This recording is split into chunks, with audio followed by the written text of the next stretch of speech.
Où est-ce que Jésus a dit « Je suis Dieu, adorez-moi » ? C'est ce que beaucoup de musulmans vont vous demander, mais c'est une question absurde. On pourrait très bien leur rétorquer « Oui, mais où est-ce que Jésus a dit « Je ne suis pas Dieu, ne m'adorez pas » ?»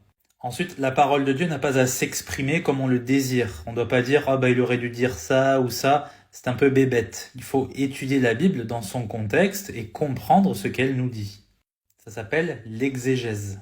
Maintenant, quels sont les versets ? Eh bien, vous connaissez ce verset très connu où Jésus dit « Avant qu'Abraham fût, je suis ». À quoi est-ce qu'il fait référence ? Est-ce qu'il ne savait pas conjuguer ? Bien sûr qu'il savait conjuguer, il fait référence à Exode 3, 14 qui nous dit « Alors Dieu dit à Moïse, je suis celui qui suis ». Puis il dit « Tu diras ainsi aux enfants d'Israël, celui qui s'appelle je suis m'a envoyé vers vous ».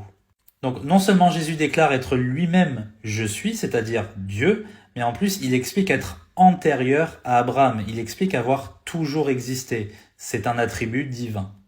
Jean chapitre 13, Jésus dit « Vous m'appelez maître et seigneur et vous dites vrai car je le suis ». C'est pas juste un petit maître ou un petit seigneur d'un groupe de personnes, c'est le maître et le seigneur. Parce que rappelons que Jésus a dit « N'appelez personne sur cette terre maître ou rabbi, car un seul est votre maître et il est dans les cieux ». Et Jésus a dit quoi aussi ?